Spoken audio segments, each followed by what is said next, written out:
किसान खुशहाल।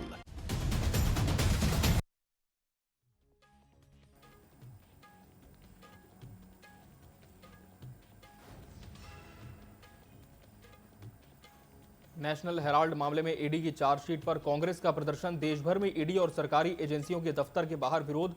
भाजपा के प्रदेश महामंत्री ने कहा, राजनीति प्रतिद्वंदिता नहीं है, ईडी अपना कर रही काम।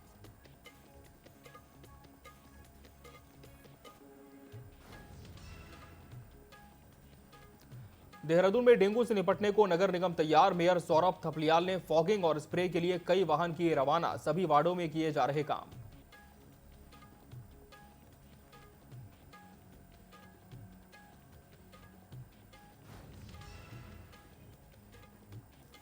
चमोली में विश्व धरोहर रम्माण मेले की तैयारियां तेज। रम्माण के विशिष्ट नृत्य शैली और मुखौटा के लिए अलग पहचान। स्थानीय लोगों की आस्था को संजोए हुए रम्माण मेला।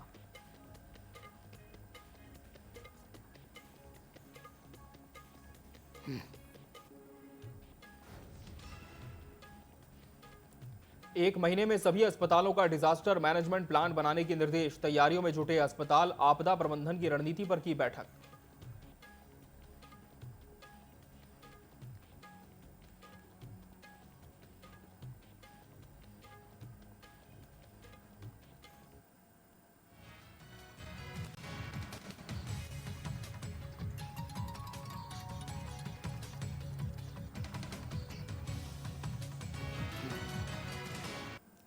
नमस्कार, बहुत स्वागत है आपका न्यूज अपडेट में। मैं हूं आपके साथ अमित शर्मा। देहरादून में मुख्य सचिव आनंद वर्धन ने राज्य के सभी अस्पतालों का एक माह में डिजास्टर मैनेजमेंट प्लान बनाने के निर्देश दिए हैं। उन्होंने इसके लिए सचिव आपदा प्रबंधन को निर्देश दिए कि वो इस संबंध में स्वास्थ्य विभाग को सूचित कर दें। इसको लेकर आपदा सचिव ने कहा कि मुख्य सचिव के निर्देश पर स्वास्थ्य विभाग में मुख्य चिकित्सा अधिकारियों के साथ ही निजी अस्पतालों के प्रबंधकों के साथ बैठक की जाएगी और आपदा प्रबंधन रणनीति व वर्किंग प्लान पर चर्चा कर ठोस हॉस्पिटल डिजास्टर मैनेजमेंट प्लान बनाया जाएगा।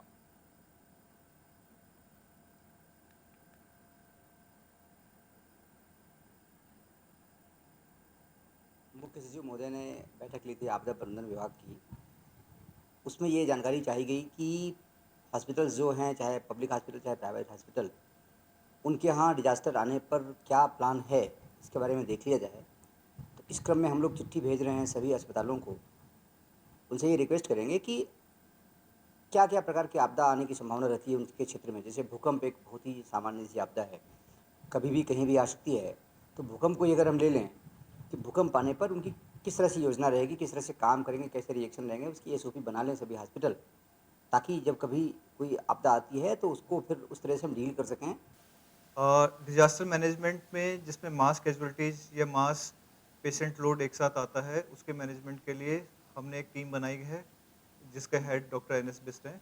हम एक प्लान तैयार कर रहे हैं किस तरीके से हम उनको हैंडल करेंगे, कैसे ट्रायल सिस्टम होगा, कैसे पेशेंट के as per required, as per there need segregation होगा एंड अर्ली ट्रीटमेंट और early mobilisation of the patient will be looked after. Haldwani में चोरों के हौसले इतने बुलंद हो गए हैं कि अब कोतवाली परिसर में ही चोरी कर रहे हैं। बुधवार देर रात चोरों ने परिसर पर स्थित संकट मोचन हनुमान मंदिर में चोरी कर मूर्तियां चुरा ली, जिसको लेकर पुलिस की सुरक्षा पर ही चोरी की इस वारदात ने सवालिया निशान लगा दिए हैं। मंदिर की देखरेख कर रहे पुजारी ने पहले भी इस मंदिर में चोरी होने की बात कही है। वहीं सीओ नितिन लोहानी ने कहा कि पुलिस ने मामले में तत्परता दिखाते हुए 24 घंटे के भीतर चोर को गिरफ्तार कर लिया है और चोरी की गई सारी सामग्री जब्त कर ली है।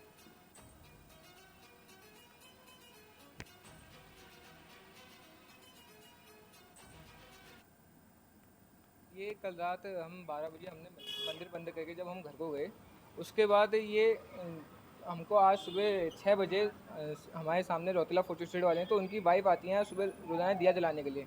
तब उन्होंने बताया कि आपके मंदिर में कुछ ना कुछ वहाँ खजर बजर हुई है, कोई घुसा हुआ है। तो हम जैसे ही उनका फ़ोन आया तुरंत हम यहाँ दौड़ के आए।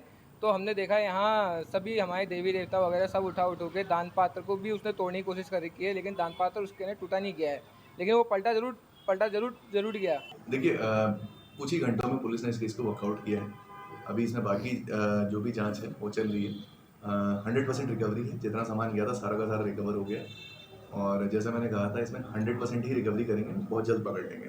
तो कुछ ही घंटों में इसकी रिकवरी कर ली गई है। ICJS यहीं का रहने वाला है और ICJS पोर्टल हमारा inter operable criminal justice system है। उसके तहत इसका आपराधिक इतिहास निकाला जा रहा है। वैसे सूचना मिली है कि इसका पूर्व में भी कई सारे मुकदमे इस पर हो चुके हैं। चारधाम यात्रा को लेकर स्वास्थ्य विभाग अपनी तैयारी में लगा है। इस संबंध में प्रभारी स्वास्थ्य महानिदेशक सुनीता टम्टा ने बताया कि इस बार हर वर्ष की तरह चारधाम यात्रा रूट पर डॉक्टरों की तैनाती की जा रही है। इसके अलावा भारत सरकार से भी कुछ विशेषज्ञ डॉक्टर मिलने की उम्मीद है।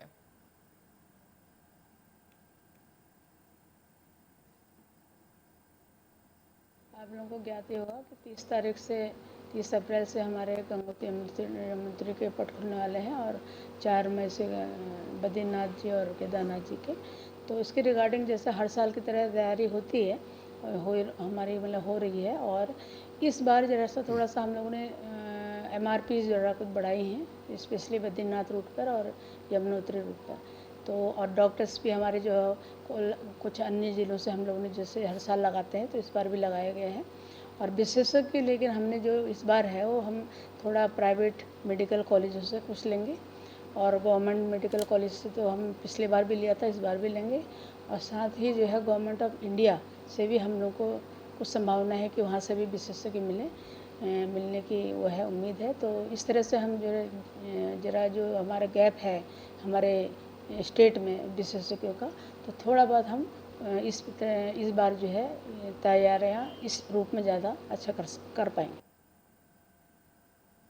विश्व सांस्कृतिक धरोहर रम्माण मेले का 30 अप्रैल को सलूड दुंगरा गांव में आयोजन होगा, जिसको लेकर जिला प्रशासन ने भी अपनी तैयारियां तेज कर दी हैं। आपको बता दें, रम्माण का आयोजन प्रतिवर्ष अप्रैल माह में बद्रीनाथ धाम के कपाट खुलने से पूर्व किया जाता है।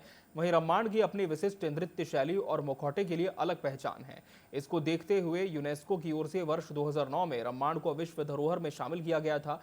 रम्माण जहां स्थानीय लोगों की आस्था को संजोए हुए है, तो वहीं विश्व धरोहर होने के चलते देश और दुनिया के लोगों के लिए ये आयोजन आकर्षण का केंद्र बना रहता है।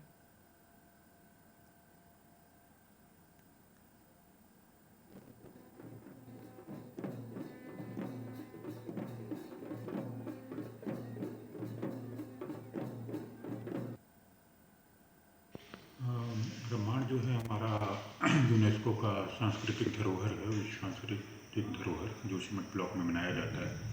और बैसाखी वाले दिन 30 अप्रैल की डेट निर्धारित हुई है पंचांग के माध्यम से। तो इस बार जिला प्रशासन द्वारा उसमें तैयारियां की जा रही हैं। एक तो वहाँ जो साज सज्जा पर विशेष ध्यान दिया जा रहा है। माननीय मुख्यमंत्री जी के भी निर्देश हैं कि इसके प्रचार प्रसार के लिए व्यापक कदम उठाए जाएं। तो हमारा प्रयास रहेगा कि यूट्यूब से लाइव और फेसबुक पे लाइव वगैरह वहाँ पे व्यवस्था की जाए, क्योंकि ये रामायण का जो डिपिक्शन होता है बहुत ही पुरातन काल से चला आ रहा है और ये विदेशी सैलानियों को भी काफ़ी आकर्षित करता है। तो हमारा प्रयास रहेगा कि इसको साल दर साल हम और भव्य रूप देते जाएं। और फिलहाल जो हमारी पर्यटन विभाग की टीम है वो मौके पे जा चुकी है, मौका मुआयना कर चुकी है और जितने भी वहाँ कार्यकलाप होने हैं उनको अंजाम दिया जाएगा। और 30 अप्रैल को मैं आशा करता हूँ कि वहाँ की व्यवस्था लोगों को पसंद आएगी। उत्तराखंड की राजधानी देहरादून में डेंगू से निपटने के लिए नगर निगम ने पूरी कमर कस ली है। देहरादून नगर निगम से मेयर सौरभ थपलियाल ने फॉगिंग और स्प्रे के लिए कई वाहन रवाना किए। मीडिया से बात करते हुए उन्होंने कहा कि डेंगू से निपटने के लिए नगर निगम की टीम पूरी तरह तैयार है। वाहनों को फॉगिंग और स्प्रे के लिए रवाना किया गया है। सभी वार्डों में इस तरह से काम किया जाएगा।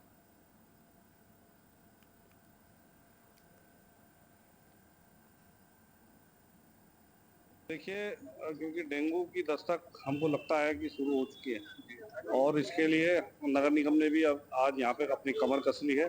और लार्वा के लिए हमारे पास एंटी लार्वा टैंकर्स हैं और जो अभी 5 है, जिसको कि हम बढ़ा के आगे आने वाले समय में 15 तक करने वाले हैं।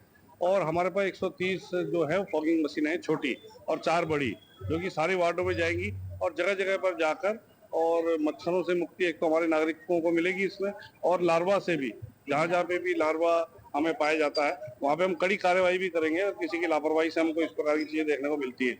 बाकी नगर निगम ने पूर्ण रूप से आज कमर कस ली। आज से अभियान की शुरुआत बड़े जोरों शोरों से यहाँ पर हो रही है और निश्चित तौर पे हमारे जो देहरादून है ये इस समय डेंगू मुक्त रहेगा। नेशनल हेराल्ड मामले में ईडी की चार्जशीट में सोनिया और राहुल गांधी के नाम शामिल होने को लेकर कांग्रेस पूरे देश में ईडी और सरकारी एजेंसियों के दफ्तर के बाहर प्रदर्शन कर रही है। दूसरी तरफ इसे लेकर भाजपा के प्रदेश महामंत्री आदित्य राम कोठारी ने कहा कि ये कोई राजनीति प्रतिद्वंद्विता नहीं है, ईडी अपना काम कर रही है, इसमें कोई सरकार का हाथ नहीं है। जिसने गुनाह किया है उसको उसकी सजा जरूर मिलेगी, चाहे वो कोई भी हो और किसी भी पार्टी का हो।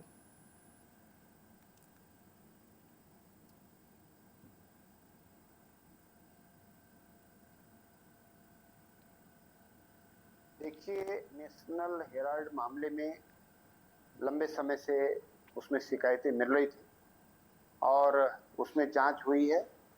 पूरी तहकीकात करने के बाद इस निष्कर्ष पर पहुंचे हैं कि उस पूरे प्रकरण में राहुल गांधी जी के द्वारा, सोनिया गांधी जी के द्वारा और उनके परिवार के लोग और वरिष्ठ कांग्रेस जनों के द्वारा धोखाधड़ी की गई है, पैसों के लेन देन में हेराफेरी हुई है और यह कोई मनगढ़ंत आरोप नहीं है। जांच करने के बाद यह बात सामने आई है। देश के जो नियम है उनको तोड़ने का काम कांग्रेस के नेताओं ने किया है, कांग्रेस ने किया है, तो इसको हमारी सरकार बिल्कुल बख्शेगी नहीं, चाहे वो कितने भी धरने करे, कितने भी प्रदर्शन करे, इसका कोई औचित्य नहीं है। उत्तराखंड सरकार की ओर से वनाग्नि को लेकर उठाए गए कदमों से प्रदेश में वनाग्नि की घटनाओं में काफी कमी आई है। राज्य के वन मंत्री सुबोध उनियाल ने बताया कि सरकार जन सहभागिता के साथ वनाग्नि की रोकथाम को लेकर काम कर रही है। इसकी वजह से मौजूदा वर्ष में पिछले वर्ष की सबसे कम वनाग्नि की घटनाएं सामने आई हैं। सरकार ने इस वर्ष ग्राम प्रधान की अध्यक्षता में फॉरेस्ट फायर मैनेजमेंट कमेटी का गठन कर समिति को आर्थिक सहायता देने के साथ ही लोगों को ट्रेनिंग, वन विभाग में मानव संसाधन की बढ़ोतरी के साथ ही उन्हें उपकरण मुहैया कराने से वनाग्नि की घटनाओं में कमी देखने को मिल रही है।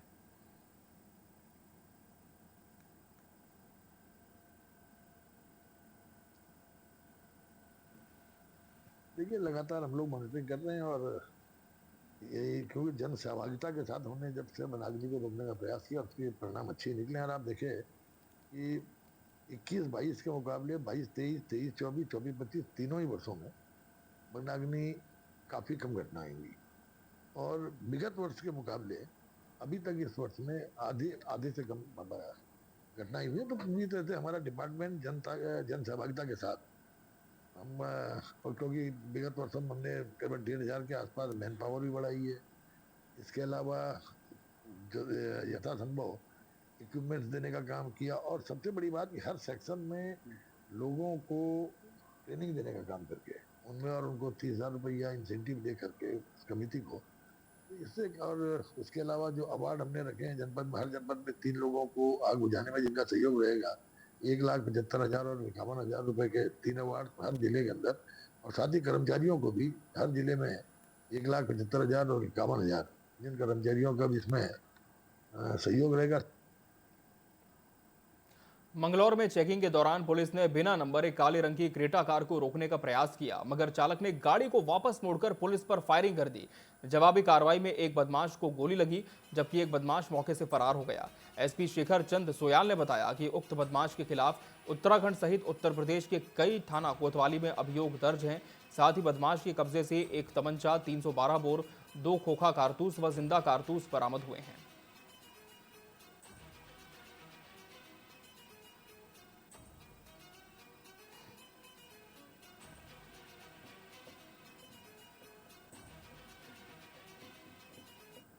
हमारी जो थाने की पुलिस थी वो नहरपट्टी पे चेकिंग कर रही थी, तो एक बिना नंबर की क्रेटा कार को इन्होंने रोकने का प्रयास किया। वो बताते हैं रुकी नहीं और उसने भागते हुए हमारी जो सरकारी व्हीकल है उस पर फायर किया है। फ्रंट विंड पे उसके फायर हुआ है, तो जवाबी कार्रवाई में पुलिस ने भी फायर की।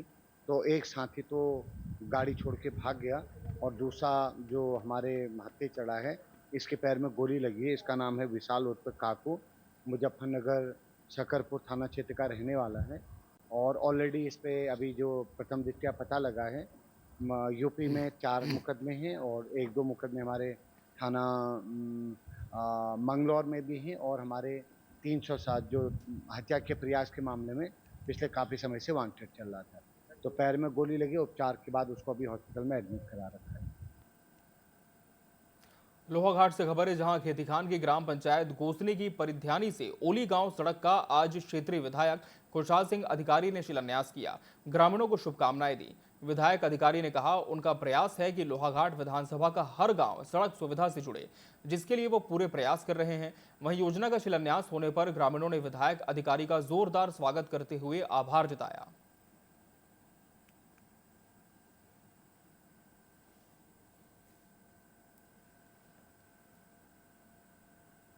बागेश्वर में लगातार अलग अलग आबादी क्षेत्रों में गुलदार की आवाजाही देखी जा रही है। खासकर सड़कों में रात के समय बाइक व गाड़ियों के आगे देखे जाने पर डीएफओ ने लोगों को लाउड स्पीकर से जागरूक किया। वहीं वन विभाग लोगों से अपील करते हुए कह रहा है कि जरूरी काम जल्दी निपटाकर घर चले जाएं। अगर रात में घर से बाहर जाना जरूरी हो तब टॉर्च लेकर साथ में जाएं और घरों के आसपास झाड़ियों को काटने की सलाह दी है।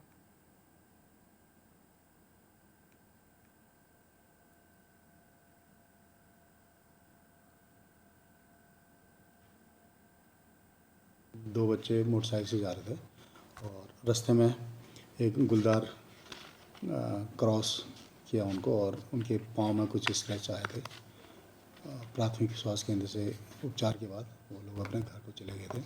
इसके तुरंत बाद हमने संज्ञान लेकर उस क्षेत्र में शाम होते ही गश्त कर रहे हैं और लाउड स्पीकर से वहाँ पर जन सामान्य को बताया जा रहा है कि अंधेरे होने के बाद थोड़ा एहतियात बरतें, बिना टॉर्च के बाहर ना निकलें और अत्यंत आवश्यक होने पर कहीं जाना पड़े रात में तो ग्रुप में निकलें। विगत कुछ दिनों से शाम के समय लगातार गुलदार सड़कों पर दिखाई दे रहा है। कभी ये टीट बाज़ार में दिखता है, कभी डंगोली की मिलर डुंगरी वाले एरिया में और कभी पास्तोली सब्जीसेरा वाले एरिया में। और इस गुलदार ने 2-3 घटनाएं कर दी हैं लगातार। जैसे रावत कोट में इसने एक बाघ पर हमला किया, उसको मार दिया और मेला डुगरी एरिया पर 2-3 लड़कों को झपटा। और कल भी सब्जीसेरा पास्तोली रोड पर कुछ लोग को दिखा ये दोपहिया वाहन जो जा रहे हैं शाम के समय, तो उन पर झपटने की कोशिश कर रहा है।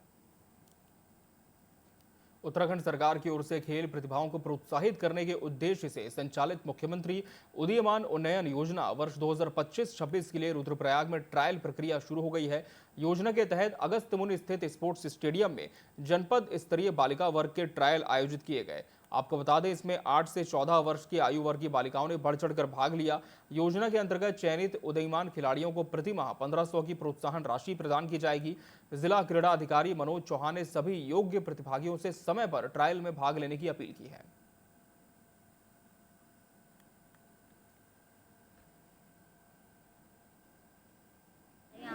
उदीयमान खिलाड़ी है योजना, और इसमें जो है ना हमारा अगस्त्यमुनि में तो हमारा मैच हो रहा है, लास्ट मैच हो रहा है। तो यहाँ जो फील्ड है यहाँ पे हम अपनी प्रैक्टिस भी नहीं कर सकते हैं। हमारा ये एंड यहाँ पे जो है ना हमारा यहाँ पे हो रहा है हमारा सब कुछ। हम चाहते हैं सरकार से कि हमें कोई अच्छी सी जगह में चाहिए। आज मुख्यमंत्री उदीयमान खिलाड़ी योजना के तहत आज बालक वर्ग के आयु वर्ग 8 से 14 आयु वर्ग तक के 6 ग्रुपों की प्रतियोगिता यहाँ पर संपन्न की गई। इसमें लगभग 200 से अधिक बच्चों ने प्रतिभाग किया। कल हमारी बालिका वर्ग की संपन्न हो चुकी है। इसमें ये फाइनल ट्रायल है जनपद स्तर पे। इसके बाद जो चयनित बच्चे होंगे, टॉप 25 जो बच्चे होंगे प्रत्येक एज ग्रुप में 25 बालक 25 बालिकाएँ, और इस प्रकार के पूरे 150 बालक और 150 बालिकाएँ इस कैटेगरी में उनको छात्रवृत्ति के रूप में 1500 रुपये प्रतिमाह धनराशि प्रदान की जाएगी। हमारी जो 2 योजनाएं अभी चल रही हैं, एक तो माननीय मुख्यमंत्री उदीयमान योजना जो 8 से 14 साल के बच्चों के लिए है, और 14 से 23 साल के बच्चों के लिए प्रोत्साहन योजना है, जिसमें 8 से 14 साल के बच्चों के लिए 1500 रुपये प्रति माह दिया जाएगा, जो भी बच्चे अगर जनपद स्तर पर चयनित होते हैं। और प्रोत्साहन योजना में 2000 रुपये प्रति माह दिए जाएंगे। हमारे कम से कम 150 बालिका और 150 बालकों के लिए इसका लाभ मिल चुका है सर। रुड़की में नेशनल हेराल्ड केस के विरोध में कांग्रेस कार्यकर्ताओं ने आयकर कार्यालय के बाहर धरना प्रदर्शन किया और बीजेपी सरकार के खिलाफ नारेबाजी की। कांग्रेस कार्यकर्ताओं ने हेराल्ड केस में सोनिया गांधी, राहुल गांधी और वरिष्ठ नेताओं के खिलाफ आरोप पत्र दाखिल करने का विरोध जताया और आयकर विभाग का घेराव किया। विधायक फुरकान अहमद ने कहा कि सरकार अपनी नाकामियों को छिपाने के लिए उल्टे सीधे हथकंडे अपना रही है। उन्होंने कहा कि सरकार जिस प्रकार से ईडी और सीबीआई का इस्तेमाल कर रही है वो ठीक नहीं है। कांग्रेस इसके खिलाफ मजबूती के साथ लड़ाई लड़ेगी।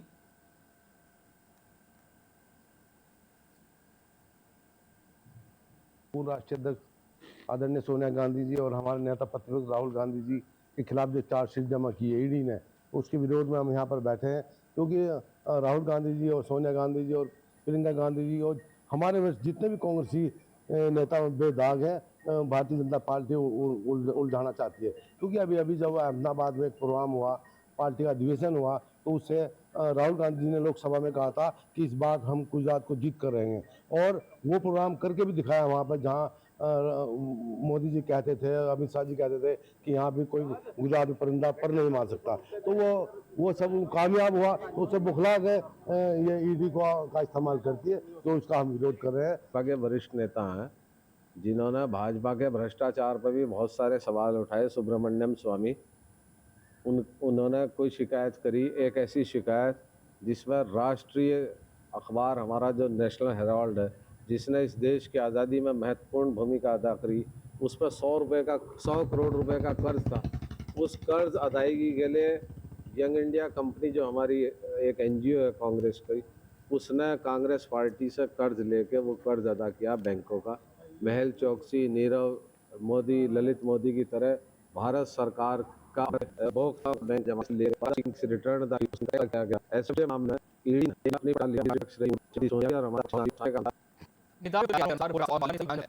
किए गए अतिक्रमण को हटाया गया। आपको बता दें कि दुकान और सामान को जब्त करने के साथ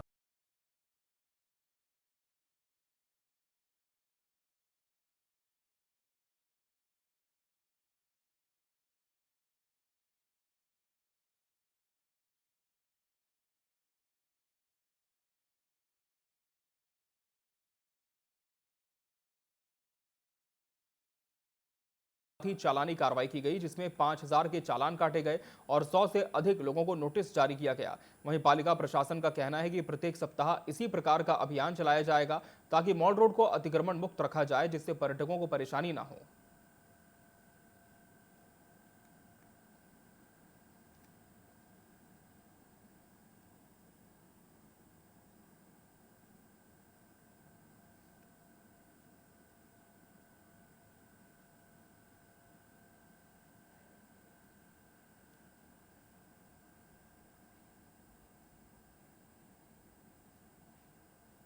और पुलिस प्रशासन की टीम के द्वारा एक संयुक्त अभियान चलाते हुए नाली के ऊपर और सड़क के ऊपर जिन लोगों ने अतिक्रमण किया था उनको हटाने की कार्रवाई की है और चालानी कार्रवाई की है। 20 से अधिक लोगों के हमने 5000 रुपये प्रति व्यक्ति के हिसाब से चालान काटे और लगभग 100 लोगों को हम नोटिस जारी करेंगे। की जाएगी। मामले में पीड़िता को गिरफ्तार कर आज सलाखों के पीछे भेज दिया है और पूरे घटनाक्रम से पर्दा उठाया। इस घटनाक्रम में पैसों की चोरी से लेकर समोसे का लालच और हत्याकांड तक का पूरा वाकया बेहद चौंकाने वाला है। नाबालिग बच्चे का शव सिडकुल क्षेत्र में मिला है। हमारे द्वारा उसमें त्वरित कार्रवाई करते हुए उसकी शिनाख्त की गई थी अंकित गंगवार के रूप में, जो थाना ट्रांजिट कैंप का निवासी और जिसकी उम्र 15 वर्ष है। विस्तृत पूछताछ कर कई बार पैसे दिन इसी घटना के दिन भी सुबह घर में मारपीट और झगड़ा हुआ था, जिसके तहत उनके द्वारा अपने बेटे अंकित की हत्या करने की योजना बनाई गई और उसको सुबह स्कूल के बहाने के हाथ बड़ी सफलता लगी है, जहां टीम ने फिल्मी स्टाइल में कार की डिग्गी में नशीले इंजेक्शन की तस्करी करने वाले शातिर नशा तस्कर को गिरफ्तार किया। एसएसपी परमेंद्र सिंह डोभाल ने बताया कि आरोपी बाहरी राज्यों के सप्लायर से सस्ते दामों में नशीले इंजेक्शन खरीदकर फिर उन्हें ऊंचे दामों पर बेचकर मोटा मुनाफा कमाता था। उन्होंने बताया कि पुलिस टीम अब चिन्हित किए गए सप्लायर्स की तलाश कर पूरी सप्लाई चेन को कानून की जड़ में लाने का प्रयास कर